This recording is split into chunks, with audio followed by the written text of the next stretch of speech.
자, 지금 빠진 게 어느 부분이냐면요. 책을 보시면은, 등록 기준이에요.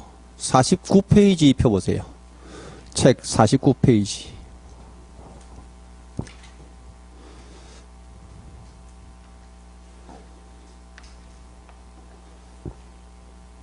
자, 이제 자격증 따고 나면 중개업하려면 등록해야 되잖아요.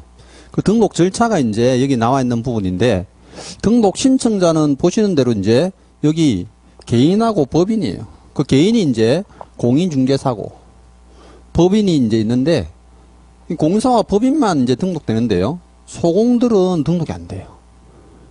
소속공사는 지금 중개사무소에 근무하는 사람이죠. 그럼 근무하니까 이제 이중소속을 금지하니까 등록 신청할 수가 없는 것. 그럼 개인은 이제 자격증을 딴 다음에요. 우리 지난주에 실무교육 했죠. 교육 받으셔야 됩니다. 어떤 교육인지 잘 아셔야 되고, 또 중개사무소 확보해야 되죠. 근데 중개사무소는 여기 밑에 보시면요. 건축물 대상이 기재가 되는 것이 원칙이에요. 근데 건축물 대상이 있어도 안 되는 게 뭐예요? 가설 건축물 안 되고, 우리 판넬하우스 같은 거 안 된댔죠. 그리고 나서 이제 건축물 대상에 기재되기 전 건물이라 하더라도 우리 사용승인 검사나 준공검사 인가 받으면 괜찮아요. 합법적인 건물이라면 괜찮다는 거죠. 요게 이제 개인의 등록 기준이에요. 그럼 개인은 자격증 따고 교육받고 사무소 확보하면 돼. 근데 실제 우리 시험은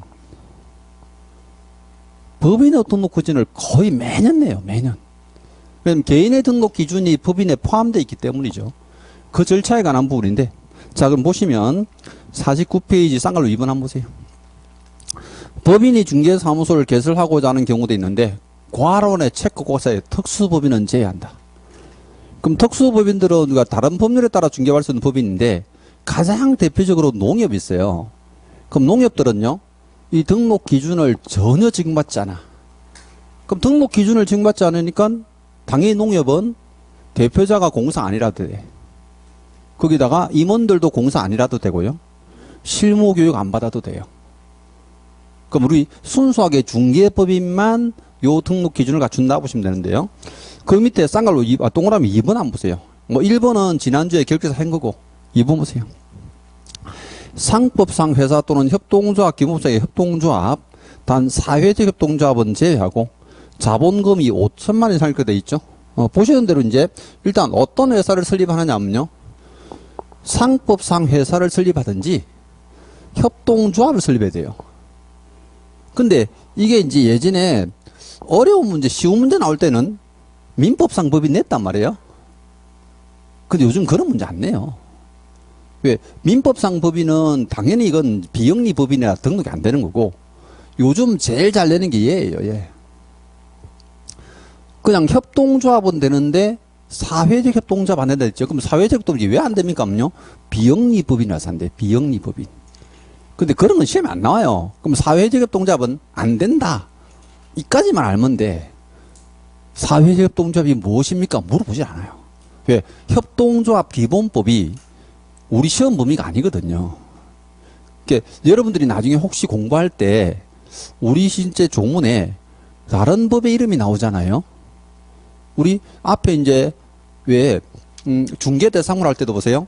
임목에 관한 법률에 따른 임목이를 배웠잖아요. 그게 등기된 임목, 수목이죠. 그럼 임목에 관한 법률을 조문을 물어보는 문제를 예전에 15회 전에는 많이 출제했는데 요즘 잘 안 내요. 왜? 임목법 내용 자체가 우리 시험 범위는 아니거든. 그래서 이런 보신 대로 협동조합 기본법 내용을 가지고 내지 않습니다. 그러면 원칙은 협동조합이 등록이 되는데 사회적 협동조합 안 된다. 그건 이해하려면 비영리 법인에서 안 되는가 보다 생각하시면 돼요. 자, 그 다음 이제 거기 보시면 자본금이 최소한 5천만 이상이죠. 이건 실제 숫자 외우셔야 돼요. 자본금 5천만 이상. 그럼 자본금 3천만 원의 유한회사. 우리 상법상 회사가 그 밑에 보시면 이제 동그라미 기억에 나와 있죠. 주식회사, 유한회사, 유한책임회사, 합자회사, 합리회사인데 외우지 않아도 돼요. 상법상 회사가 뭐냐 물어보는 문제도 안 내요. 그냥 이런 게 있구나 정도인데 보세요. 그럼 유한회사가 자본금 3천만 원이에요. 등록될까? 안 되는 거죠. 그럼 합자회사인데 자본금이 7천만 원이에요. 등록되죠? 예, 이제 그렇게 지문 써요. 이런 것들은요, 숫자적 개념은 숫자를 외웠냐, 못 외웠냐로 출제하지, 이거 가지고 막 비틀어 쓰시면 안 써요. 그럼 이제 자본금이 최소한 5천만 원 이상일 것 아시면 되고, 그 다음, 저 밑에 동그라미 3번에 법제 14조에 규정된 업무만 돼 있는데요. 요거 진도 나갈 거예요. 요 끝나면 바로 다음 시간에. 그래서 이제 진도 갈 거고, 50페이지 갑니다. 50페이지.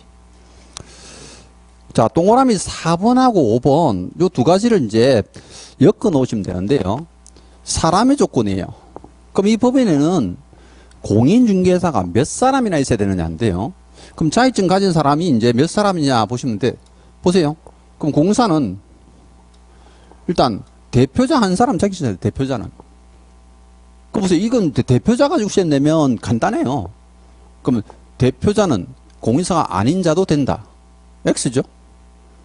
지문을 낼 게 그거밖에 없어요. 그럼 공사가 아닌 자도 법인의 대표가 될 수 있다? 안 되잖아요. 그럼 대표자는 공사를 해야 되는구나 아시면 되고, 그 다음 이제 법인의 임원 사원이 있어. 근데 조심할 게요, 이 사원이에요. 사원. 왜 사원을 조심하라냐면, 거기 지금 동그라미 4번 한번 보세요.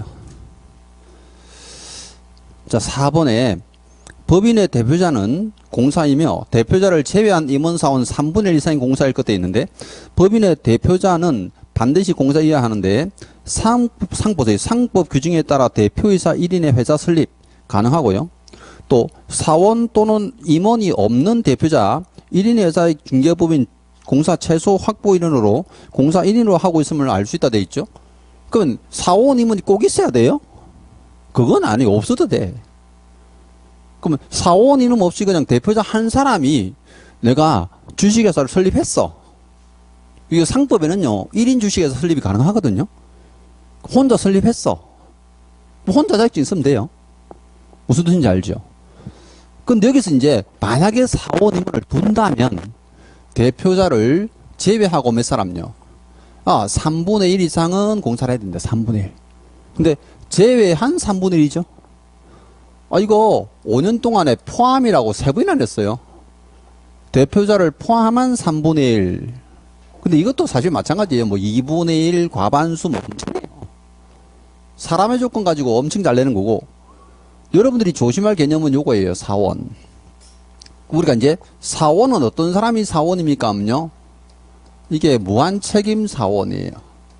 한 명의 사는 합자회사의 무한책임 사원이에요. 그 무한책임 사원이 뭡니까? 하면요, 임원급하고 동급이에요.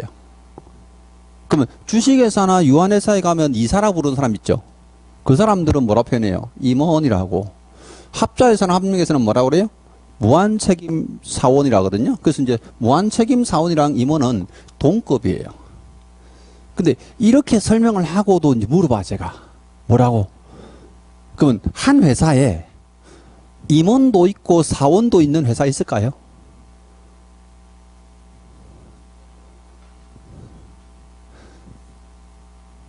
방금 임원하고 사원은 동급이랬는데 한 회사에 임원하고 사원이 같이 있는 회사는 없죠. 주식회사나 유한회사는 무조건 뭐예요? 임원이고, 한 명의 산업자에서는 뭐예요? 무조건 사원이에요. 그럼 주식회사나 유한회사에 사원이 있어요? 없다니까요. 그리고 일단 합자회사 한 명의 회사에 임원이 있어요? 없다니까요. 그런 용어 자체를 안 쓰는데, 여러분들이 이제 밖에 나가면 이제 잘못된 법률 용어 배워가지고 어떤 회사 가니까 선생님 저기는 사원도 있고요, 임원도 있고요, 다 있던데요. 그거는 그냥 통용어입니다. 통용어, 법률 용어가 아니고. 정확하게 말하면 직원이에요. 직원. 우리가 직원들을 그냥 사원이라고 표현할 뿐이죠. 근데 여기서는 조심해야 돼요. 임원 사원은 같은 사람. 근데 어쨌든 대표자 제외한 3분의 1입니다. 이거 숫자 가지고도 많이 냈어요. 그럼 대표자를 제외한 임원이 7명이면, 그죠? 2명 이상인 공사이면 된다. 틀렸죠? 최소한 몇 명? 3사람 이상. 7 나누기 3 하면 2와 3분의 1이니까 3사람 이상 있어야 돼요. 그죠? 그럼 이거 대표자를 제외한 7명이고, 대표자를 포함한 11명이야. 그럼 대표자를 포함해서 11명이면 요때는 몇 사람 있어야 돼요? 4명 이상? 틀렸어요. 몇 사람? 5명, 5명. 왜? 대표자 한 사람은 어때요? 대표자 한 사람은 자격증 있어야 되죠? 또, 10사람 중에서 3분의 1이면 뭐예요? 4사람이잖아요. 합쳐서 몇 사람이에요? 5명, 5명. 이게 사례 문제를 가지고도 마이너스 이 숫자는. 그래서 이 숫자가 시험 내기 제일 좋은가 봐요, 출제원들이. 그래서 상당히 조심해야 되는 부분입니다. 그래서 이제 나중에 여러분들이 꼭 아셔야 되고. 자, 그 다음에요. 이제 교육을 받는데, 우리 실무교육 받는 데 있잖아요. 위에도 실무교육, 아래도 실무교육인데, 실무교육은 조심할 게 또, 대표자 사원이면 뭐예요? 전원이에요. 여기는 3분의 1인데, 교육은 전원이네요. 그럼 이걸 이제 조심할 게요. 우리 그러면 사원 임원 중에 자격증 있는 사람이 3분의 1이고 자격증 없는 사람이 3분의 2잖아요.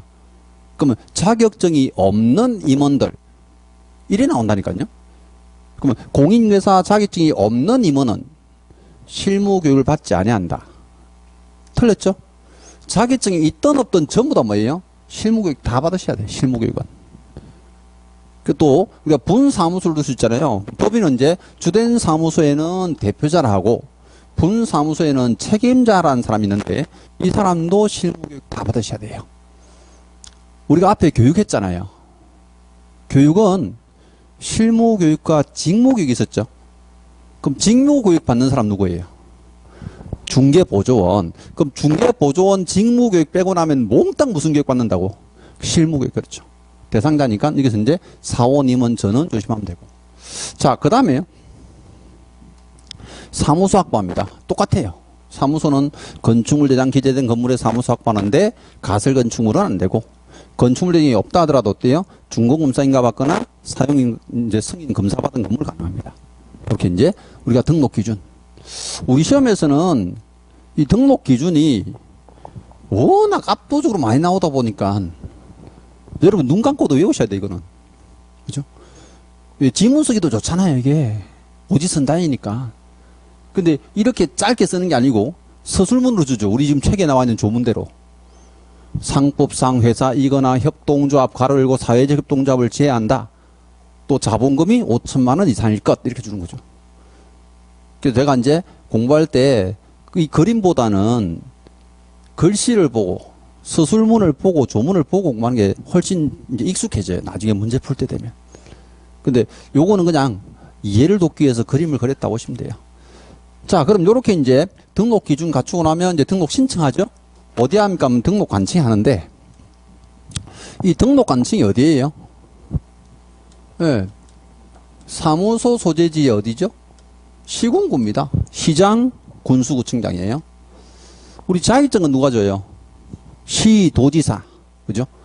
시군구하고 시도지사하고 조심해야 됩니다. 요때 시장님은 구가 없는 시의 시장이니까 울산시장은 아니란 거예요. 울산시장은 시도지사에 들어가는 사람이고, 여기서는 경주시장, 양산시장 이렇죠. 시도지사. 그래서 이제 이쪽은 시장 군수구청장입니다. 그럼 만약에 내가 신정동에서 중개사무소 한다면 어디 가서 등록해야 돼요? 남구청.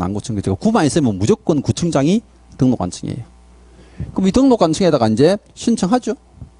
그럼 신청할 때 뭐 내요? 서류 내잖아, 서류. 그래서 우리 책에 잠깐 볼게요. 50페이지.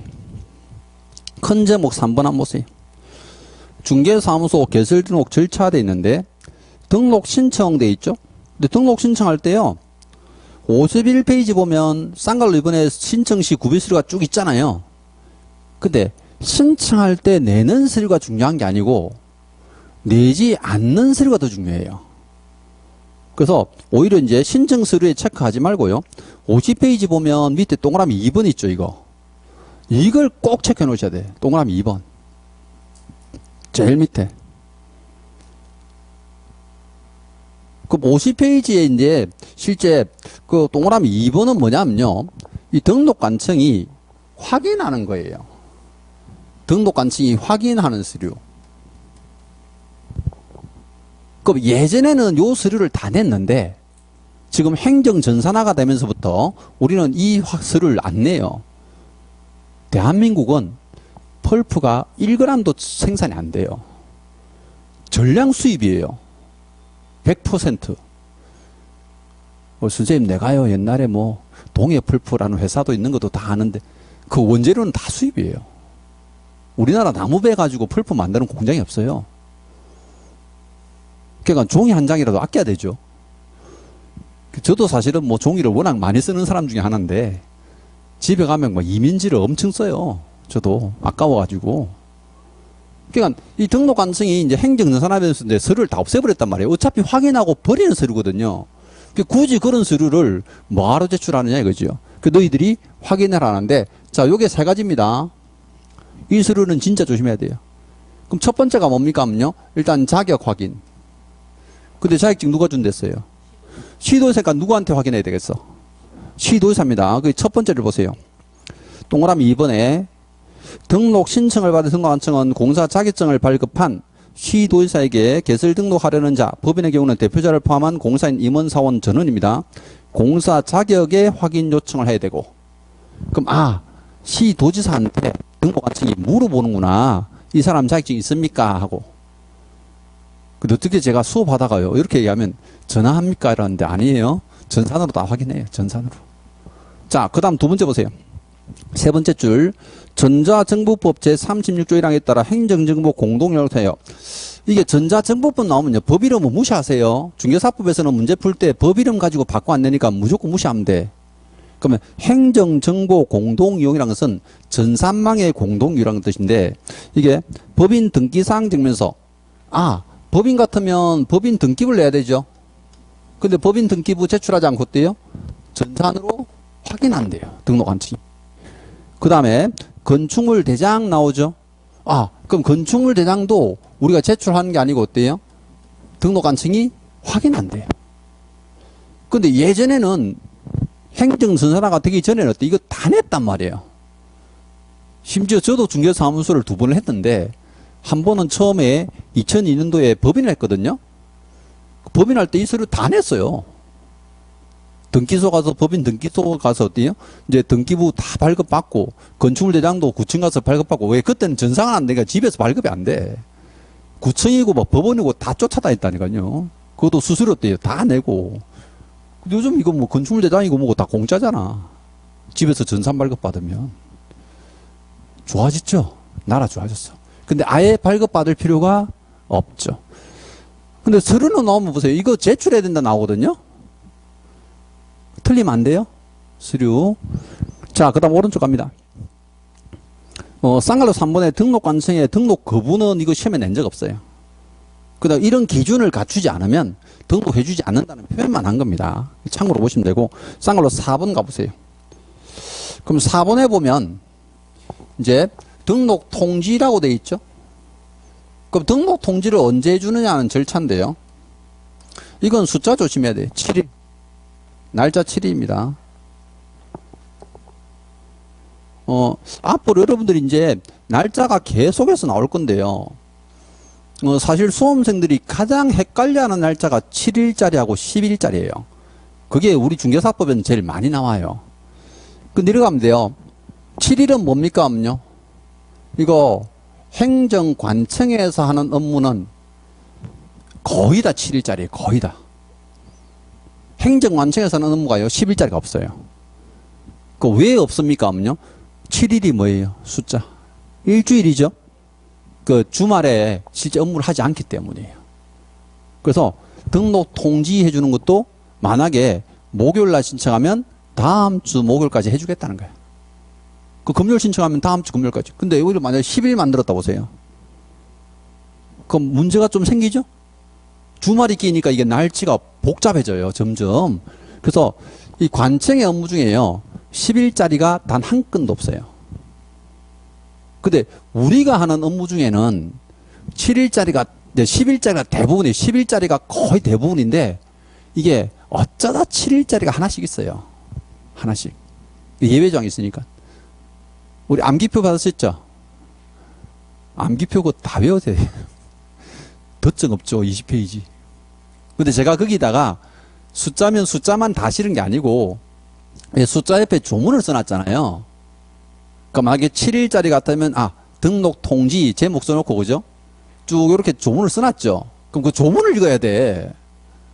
그냥 7일 등록 통지 7일 등록 통지 7일 외우면요. 나중에 지문으로 쫙 나오면요. 이게 뭔 말인지 모르는 경우도 있다니까. 그 분사무소 설치신고 확인서 교부 했는데 7일 써놨잖아. 그러면 설치신고 확인서 교부 7일 교부 7일 이래거든요. 나중에 그게 재교부하는 거는 적시거든요. 그럼 재교부가 있고 교부가 있고 막 이러니까 나중에 막 그 숫자가 또 헷갈린다는 사람이 있어. 그러니까 조문을 안 읽어서 그래. 조문을 옆에. 아, 분사무소 설치 신고할 때는 7일이고 재교부 신청은 이게 즉시 당일이구나. 이제 이렇게 나눠서 외우셔야 돼. 근데 여기는 등록 통지가 7일 요일 맞춘 거예요. 그럼 요렇게 이제 등록 통지 받으면 요때부터는 개공이에요. 자, 여러분들 용어 정의 배웠죠?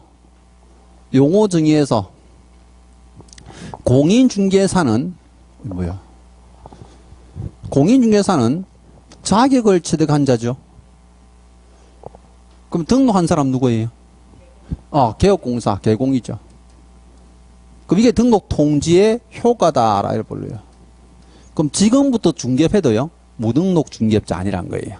그럼 지금부터 중개하면 형사처벌은 받지 않아요. 근데 등록 통지 받기 전에 만약에 중개하면 무등록으로 3년 징역 가요. 그게 이제 등록 통지의 효과. 뒤에 넘기시면 52페이지. 자, 거기 써놨어요.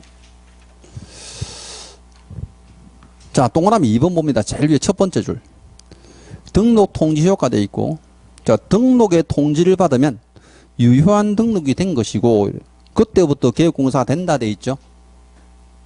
그래서 이게 우리 개공은요, 반드시 중개업을 하고 있어야 개공은 아니에요.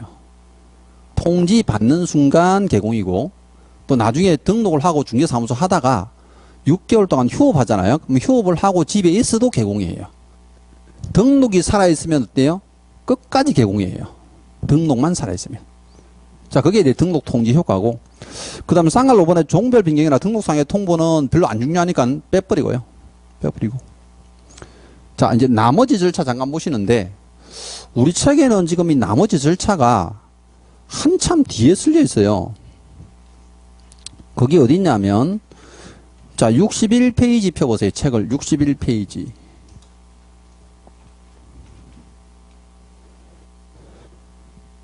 자, 등록증의 교부라는 제목 보이죠? 그러면 등록증을 실제 언제 교부해 줍니까? 하는데요. 여기서는 반드시 이제 요거 조심해야 돼요.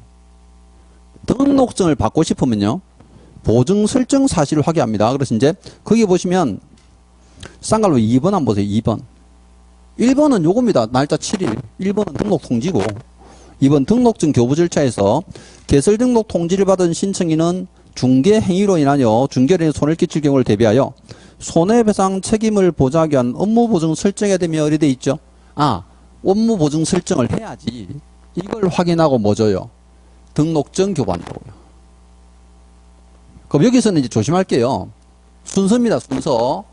자, 어떤 순서가 중요하냐면요, 요거 등록 통지 받으면 보증 설정하고 등록증 교부한다. 이 순서 뒤틀리면 골치 아파요. 자, 등록 신청할 때 우리 보증 설정할 수 있다. 무조건 X예요. 등록 신청할 때는 보증 설정이 안 돼요. 반드시 등록 통지를 받아야지 등록 번호가 나야 돼요. 등록 번호가 나와야 그거 가지고 보험 가입이 돼요. 우리가 이 등록 통지 받는 게 어떤 개념이냐면요, 등록 번호를 받는 거예요. 그럼 등록 번호 가지고 이제 실제 보증 설정 보험에 가입을 해야 뭐 준다고요? 등록증 교부한다고요. 근데 이 숫자를 또 여기다가 갖다 끼우게 돼요. 등록 신청을 받은 등록관청은 7일 이내에 등록증 교부해야 된다. X죠? 그래서 여기서 시험에 제일 많이 나오는 게 등록 기준인데, 절차를 같이 내면요, 이 순서를 꼭 뒤바꿔서 내요. 지문 꼭 하나 쓰면 순서를 바꿔내니까 이 순서를 조심해야 돼요. 7일 만에 등록 통지 받고, 통지 받으면 등록 번호가 왔으니까 이제 보험 가입하고, 보험 가입했으니까 어때요? 등록증 주겠지. 그럼 등록증 받아서 왜요? 이거 사무소 걸어놔야 돼. 이거 게시 서면에 원본을 게시하라 돼 있죠. 그럼 개시하고 나서 이제 업무를 시작하시면 돼. 마지막이 이제 뭐예요? 업무 개시예요. 근데 업무 개시는 이제 그게 오늘 진도에서 이제 휴폐업종에서 할 건데요. 63페이지 가보세요. 63페이지. 자, 3번 단락에 중개 업무 개시되어 있죠. 자, 거기서는 쌍갈로 2번에 세 번째 줄 보세요. 아, 위에 해설은 필요 없고요. 세 번째 줄 다만 보이십니까? 다만 등록을 한 후 3개월을 초과하도록 업무 개시도 하지 않고 휴업 신고도 하지 않은 경우 100만 원 이하의 과태료 처벌을 수도 있죠. 아, 그러면 업무를 언제까지 개시합니까? 음요? 등록을 받고 3개월 이내에 하셔야 돼요. 3개월 이내. 그러면 3개월 이내에 이제 등록 받은 사람이 만약에 업무를 못 하겠다. 그럼 뭐 하라고요? 휴업 신고하라고, 휴업 신고. 그럼 휴업 신고도 안 하고 3개월 초과하도록 업무도 안 하고 가만히 있으면요. 100만 원 과태료 때린다 이거예요. 사무소를 등록받은 사람이 무단으로 쉬지 말라는 거예요. 무단으로. 신고하고 쉬어라. 그죠? 그래서 여기서는 3개월 이내에 업무 개시된다. 자, 등록 절차는 이게 다예요. 뭐 등록 절차가 뭐 매년 한 문제씩 나오는데, 그죠? 안 빠지고 나와요. 근데 나오면 이게 제일 많이 나오고, 정답으로 제일 많이 나오고. 그 다음 요거, 순서 절대 까먹으면 안 되고. 요렇게 이제 두 가지. 그죠? 자, 여기까지 하고요. 10분 쉬었다가 다시 하도록 하겠습니다. 네.